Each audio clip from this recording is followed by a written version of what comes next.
Hi, welcome back to my channel. My name's Hannah and this is Lily, and we're going to be going over some tips for studying and how to maximize your efficiency when you're trying to go to school online, and also have, a life outside of school and work. Alright, that's Lily's tail. That's her meow. We're gonna go over some things today that I like to keep in mind when I'm trying to study, and how I've kind of learned along the way from different people how to maximize my efficiency and study when I really don't feel like it. Sorry, Lily's right in front of me and she keeps asking for pets, so you'll probably see her tail here in a second. But yeah, so I'm gonna keep looking down because I have like a list that I wrote up to like help keep everything kind of on track. I feel like my first video I was very much all over the place, so I'm gonna try to avoid to do that this time. But yeah, so a lot of people ask me how I find the motivation to study all the time, how I make time for it, how at the end of an 8-hour shift that turned into a 9-hour shift, how I keep my motivation going and I go home and I do work, or I wake up early and I study. So that's what we're going to be going over. I feel like my first step about studying has always been, or like I've learned through going to university, especially with going to school online, that you don't have to study hard. Like, studying hard doesn't mean that you study well. And so my first step is to study smart, not hard. So there's been studies published that prove that like your brain actually remembers things better, and this goes for like training animals as well too. Like, we learn better when you do small increments throughout the day. So if you're trying to teach your pet a trick, or I used to work with horses and it was recommended that you work with them and you try to teach them these things a couple of times, like 5-minute increments throughout the day for like 4 or 5 times, and Lily. But you teach them in like increments of 5 minutes 4 or 5 times throughout the day, and that in like total has a bigger residual effect than cramming for an hour at one time on each day, because after a certain point your brain is just like on autopilot and you don't even you're not even saturating any of the information you're getting anymore. So yeah, so I have a couple of different things I like to do that are studying smart and not hard.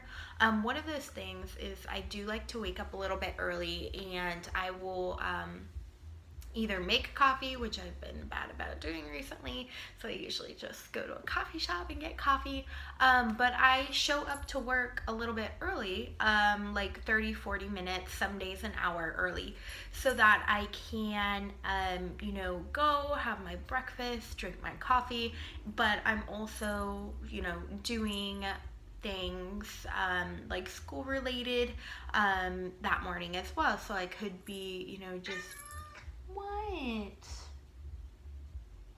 what? But I try to go to work like 40 minutes to an hour early, or wait, I look at her.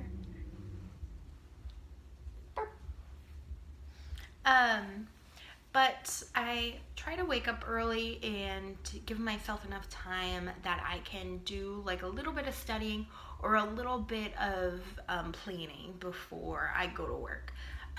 This makes me feel like I'm not just at work all the time, come home, eat, sleep, study, or like eat, study, sleep. because I feel like that is a majority of my life, and that's it, you know, like it's over and over and over and over again, and that can get pretty tiring. So, you know, when you have a schedule like that, and you're trying to fit in schoolwork as well, and you're trying not to take up, you know, the whole, like, needing to get an extension or anything, I feel like it's really important to break your study sessions up into increments. So that could be, you know, 20 minutes in the morning, reading your study guide for your next lesson, or reading a couple of chapters from, or like a chapter even from your textbook. Something that I've really love utilizing is Quizlet. It's basically like an online, or like it's an app that you can use, or you can use it on the computer too. If you're not big on apps and that kind of stuff, you can use it on the computer. It's called Quizlet, and I can put the link down below. But yeah, it's a really great app. It's free. They do have like a premium service that I haven't gotten, but I've had some of my friends get that, and they say it works really well. You can even put pictures on your flashcards, so if you're trying to memorize like cells, or what certain things on an ECG look like, bones, like things like that, I feel like that is such a great utilization of flashcards, because when I was in anatomy and physiology, I would write out, like I was just making flashcards so much that by the time I finished them, I didn't even want to use them. And I didn't touch them, because I was like, I'm so exhausted. Like I literally just made them, and then I like remembered it, so like I never used them. But it was like a waste of paper. It was a lot of time. So Quizlet, you can even just like if you have a vocabulary list with all the definitions, you can copy and paste that. Or like if you have a word format with all of your vocabulary, you can put that into Quizlet, and it'll automatically make the flashcards. So it's really amazing. If you haven't found it, or if you haven't used it yet, I really recommend it, especially for like online learners. They also have like little games, like matching things. You can take like little quizzes that they'll use your flashcards for. And the best thing is that you can look at other people's flashcard sets. So there are so many Penn Foster veterinary technician class groupings of flashcards. So you can literally just search like Penn Foster Intro to Vet Tech, like, and groups of flashcards will pop up. So it's really amazing. I highly recommend it. I will use it if like I'm on the go. Use it if I have like 10 minutes during my lunch that I want to study, but I don't really want to read, because sometimes that can be a lot.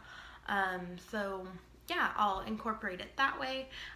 It's great if you are even like waiting to go into the doctor's office. Like if you have a doctor's appointment and you're waiting to, you know, have your name called, or if you're at a coffee shop waiting for your coffee, like you can really just take little bits of time, and you know, they add up, like 2 minutes here, 5 minutes here.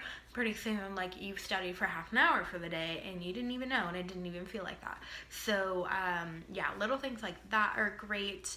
I would also say like making the learning like more interactive, like making it more rememberable and making it more fun for yourself is kind of my next step. Something that I like to do is, I've always been a big like aesthetic note taker.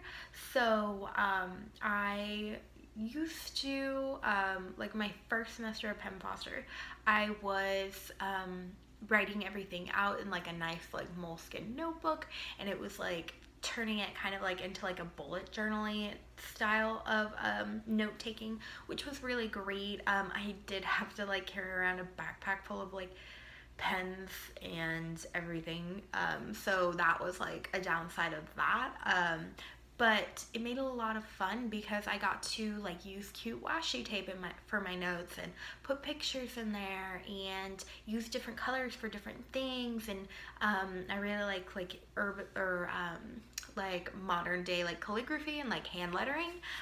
So I did that in my notebooks too. So it's like, wow, these are like so beautiful, but also like, you know, I had a lot of fun making it, and it makes me go back and like really love like looking at my notes and everything because they look so nice, and it makes it not a chore to write notes because it can be really hard some days to motivate yourself to do that. So when I get to put like a little artistic flair on it, that's really great. For my first semester, I was writing everything like in a notebook, and then for my second semester, I got an iPad. Sixth generation, I think, not an iPad Pro, but it's like the regular one, and the first generation of the iPad pencil, Apple Pencil, and literally this has been life-changing. This is my first iPad. I've never had one before, and honestly, like the money spent on this iPad and the pencil was like the best thing ever. Like, I know the pencils are like $100, and like I don't spend money on myself for hardly anything. Like, I debated for like a good 4 months before I bought a stethoscope for myself that I needed. Like, I don't spend money on myself, and this pencil is like so worth the $100. Like, it seems ridiculous, but I have been able to put out like such great content on Instagram, you know, things on the community. Like, I get to do hand lettering on there with an app called Procreate, which is really fun. I also use that to draw like diagrams. When I was in the dental portion of the veterinary nursing course, I like drew out a nice diagram of like the root system and what the periodontal ligament is and where it is and the pulp canal and everything, and it was a gorgeous diagram, and I had so much fun making it. And I still remember what all of those things are because I had so much fun making it. So yeah, if you guys, I'll make another video about my note-taking styles and what my note-taking on an iPad looks like, because I think that I might have some stuff to offer there. If you are trying to be like environmentally conscious and everything, honestly, like going as like a digital student is pretty great. I could also take like screenshots of my textbooks or my study guides or anything like that and like put them directly into my notes, which was really cool. Like, things are just like very instant and easy with taking notes online, or like with an iPad and the pencil. I write everything out because like I learn best that way, by the physical action of writing. So I still write all of my notes, but I just write them digitally. It's so great because I don't have to carry the pens around with me. I don't have to carry the notebooks. I don't have to carry any of the art supplies. And I have like an instant like spectrum of colors for writing notes and like different styles with the app that I use. It's called Good Notes. It's amazing. It's like $10. You buy it once, but it's like so amazing, so worth it. But I'll do that in another video.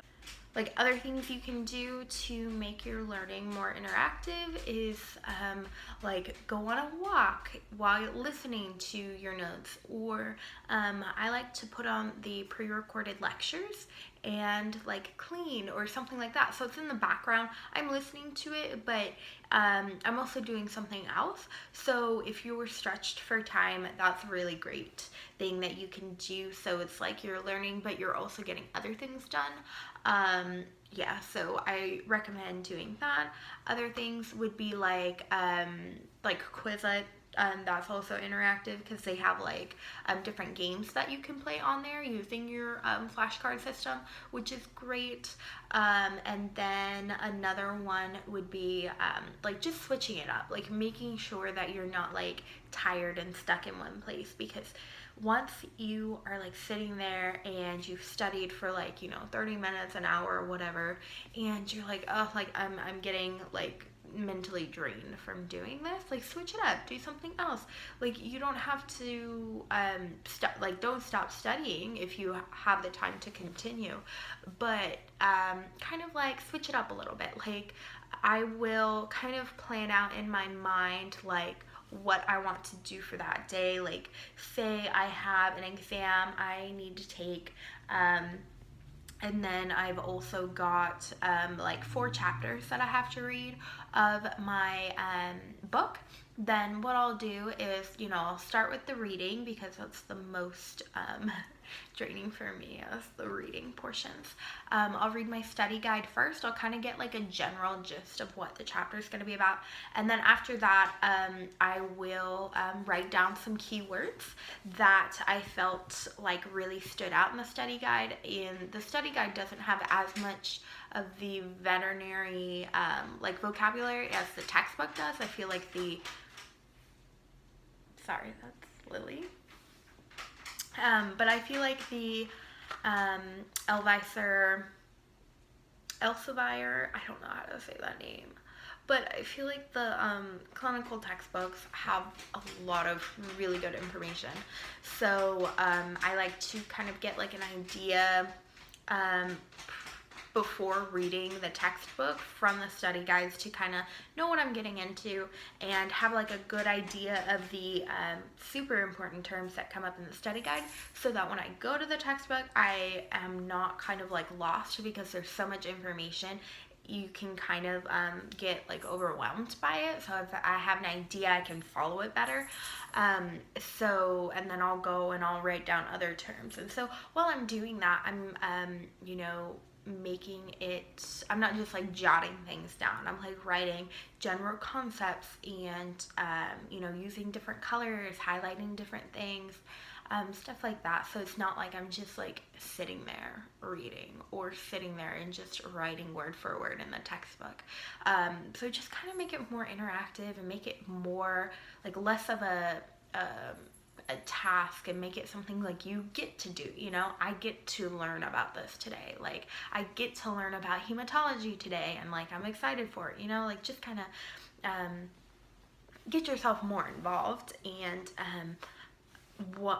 like a third thing would be, if you feel like you need a break, take a break, because your brain is just like, the break is going to be so much better for you than you pushing through it. Because once you get to a certain point and your brain's like I'm overwhelmed, I don't want to like learn anymore, like I'm tired, like I need a break from this, like respect that and just like go get a glass of water, or like if you're at a coffee shop, like usually what I do is like I'll eat before I go. Like if I'm planning on studying for a big chunk of time, I'll eat before I go. I'll go get a coffee, I'll drink it and everything. Once I get to this point where I've been studying for a while and I'm like I can't keep going, then I'll get up, I'll walk a little bit, like I'll walk around the area or something, and then I'll go get like a little snack, and then I'll come back down, I'll eat my snack, I'll like go on Instagram or whatever.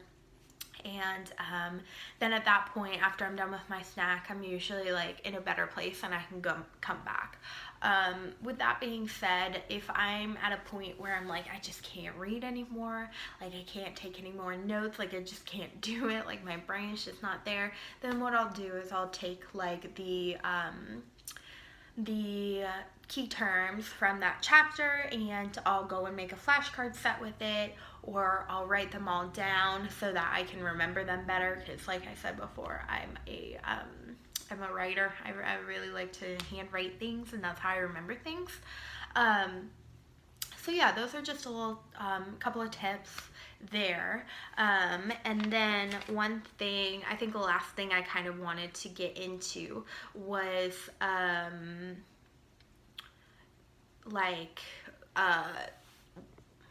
the last thing I wanted to go over with you guys is that you guys should really utilize figuring out what kind of learner you are.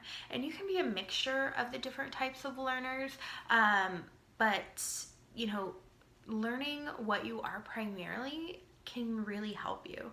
I always thought that I was a kinesthetic learner, but it turns out that I'm primary visually like stimulated, and I learn best that way, which makes a lot of sense because like the writing the notes, I always thought that like the action of doing it, the action of highlighting the different things, the action of using the different pens made me remember. But now the more that I think about it, I'm like, oh no, I remember it because it looks different. And I've always kind of had like a slight photographic memory, in a sense where if, you know, for example, this happens at work a lot. If I get a temperature or like a TPR on an animal and then I lose the piece of paper that I wrote it on, I'll like close my eyes and be like, what was it? And then I like remember what it looked like, and I'll like remember looking at that piece of paper and I'll remember the numbers. So yeah, just figuring out what kind of a learner you are and trying different things has really helped me too. So learning what kind of things work for you and what don't will really help you waste less time and utilize the time that you do have to study better. So I kind of wrote out a couple of different tips and tricks for visual learners, kinesthetic learners, I'm probably pronouncing that wrong, but whatever, and auditory learners. So I wrote down a website that you can take a test for. It's called howtostudy.com. It's like a 20 question survey or something, and then it tells you what the big majority of your study style is. So I actually got that, or took that, and I was a visual learner, so that's kind of how I learned, like, wow, okay. But so this type of learner, you know, you learn by watching people do it, or by looking at things, like looking at diagrams really helps, or writing the diagrams, and like the general flow charts of how things work really help you learn. And so using like different colored highlighters, different colored pens, different like styles of writing things down really help these types of learners learn. So some of the things that I have kind of picked up along, one thing I saw Victoria Burch do, she's another YouTuber. She does like different kinds of videos, like vet tech style stuff. She is in school, I believe. I think she's at the tail end of her schooling and she's taking a break, but she's really amazing. I love all of her content. She's actually the first YouTuber I had found in the vet tech field. I couldn't find any YouTubers from Penn. I think she's in the Cedar Valley program, but yeah, she has a couple of videos on her channel about different study techniques that she uses, and her study styles and everything. So I can put a link below to her channel and a couple of her videos that I really enjoy. But one of the things I saw her do is she has sort of like a whiteboard binder sort of thing that she will just like write the ideas on, or write the diagrams, like try to draw the systems, right? And then erase it when she's done. And I feel like this is a really great way to like get the idea out roughly and not have to like keep that piece of paper or keep that drawing around, you know? You can just like wipe it away when you're done. So that's really great. I think that's really good for like people, or for classes for like anatomy or like cellular sciences. I think that's really great. I remember trying to draw out all of the different systems or like even just like writing like a flow chart for anatomy, and that really saved me in the proctor, was writing like a flow chart of all the different systems, like the urinary system and the gastrointestinal system, like writing from like, you know, the lips to the teeth to the tongue and the mouth to, you know, like all the way back and all the way down to where the food comes out. So that really saved me in the proctor exam. So that's a great thing to do if you have to learn about different systems and like the happening of events of how things happen. Pharmacology, you should definitely do this as well. If you're trying to learn about like the pharmacokinetics of everything, and how all of the different drugs are metabolized, I would definitely recommend that to memorize the cycle. Another thing for visual learners is using colorful notes and using like handwritten notes that are like special, if you know what I mean, like aesthetically nice, so that the more effort you put into it and the more you look at it, the better you're gonna remember it. So using different colors, I like to color code, so I'll use like red for vocabulary words, and then I'll highlight things that are important, and then key terms I'll usually use like a different color for. So doing that is also a great way to remember things as well, because you'll remember those colors and you'll remember writing it. So I really like to do that. Watching videos is another way. Like watching videos of people do things or of people explaining things really helps me out. I do like those the pre-recorded lectures. I really like those. They can be a lot because they're all like 1 hour long or more. So I kind of have to be in a certain headspace to watch those. But I do learn a lot whenever I watch them. Using graphic organizers, I talked about, just kind of jotting down flowcharts and drawing arrows and things like that definitely help me when I'm taking notes. And then again, flashcards. I'm going to keep talking about Quizlet. Sorry, my knees are sore. So using Quizlet for flashcards or even handwriting them with different colors, you know, you can do that, and those are great ways for visual learners to learn. Next I'll talk about kinesthetic learners. I looked a couple of these up because I personally haven't used a lot of these techniques before, but I read that something that you can use to help you remember and help you like stay focused and remember better is to keep your fingers moving while you're doing something. Like for instance, if you're sitting there watching a lecture, like maybe you could like crochet or like do the dishes or something where you're like physically moving, and then that way you'll remember what you're watching. Another way I would recommend studying for them is like listening to a lecture while you're on a walk or while you're driving in the car or like while you're physically doing something. That way you can remember better. You can listen to those pre-recorded lectures online, or the Elsevier app. I really highly recommend if you have like online books, because there's an option for you to have the app read to you. So and it'll like read the textbook to you, and sometimes it gets a little weird around the images, because then it'll be like image 1 and like go on and like read what's under the picture, like the labeling of the picture and everything, and it'll get a little choppy sometimes, but it's still great for what it's worth. Also, like reading while you're working out, that's a great thing that you can do, or like doing flashcards while you're working out, or like walking around, taking the dog for a walk, things like that. And then also mnemonic devices, I think are a great way for kinesthetic learners to remember things. And then finally, for auditory learners, I made a little list.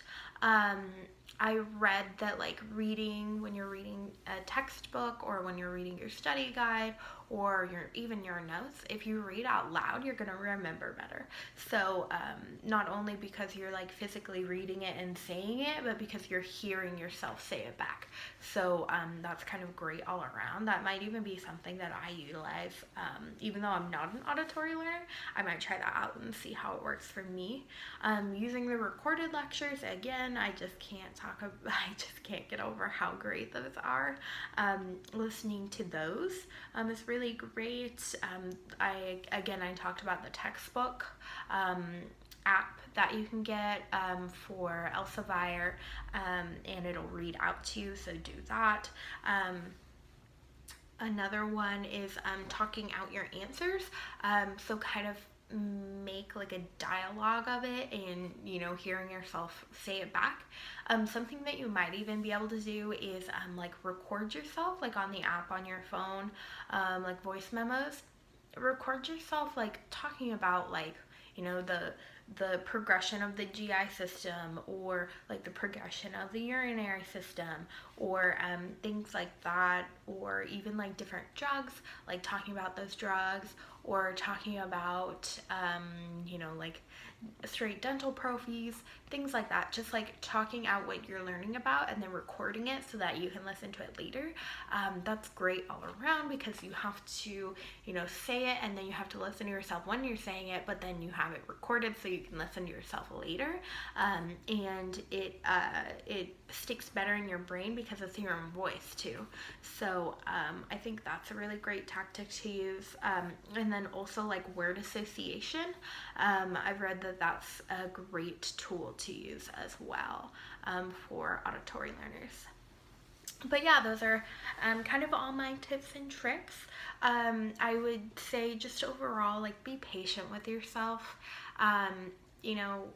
We all have to start somewhere, and when you sit down and you have such high expectations of yourself to study for like a 6-hour period at a time, like, you're not going to get there from not like when you're in the beginning stages. Like, you're not just going to be able to sit down and study for 6 hours consecutively. It took me months to get to that point, and usually like on Sundays, that was my study day. Like I would go to the Dunkin' Donuts down the street, and I would sit there. Like, I would wake up early. I mean, not early, but like I would wake up early for a day that I was off. And I'd get to the coffee shop at like 8 a.m. and then I wouldn't go home until 5. So it was like a full shift of studying. And, if you have the time to put into that, that's amazing. But I know we all don't. I know that I am very driven and very self-sufficient in the way that I need to be in order to go to school online. And I can take big chunks of time and set it aside to study. I know that it can be really tiring and really draining, but any effort that you make to move in that direction is still better than sitting at home watching TV and not doing anything. So the fact that you're even watching this to try to become a better studier is really amazing. So yeah, let me know what you guys think, and I'll link some videos down below of some of the other people that I really like on YouTube that have like good vet tech study tips and everything like that. So yeah, if you like this video, please give me a thumbs up, and I would love to have more subscribers. So if you're interested in more veterinary related content coming up here soon, please go ahead and subscribe.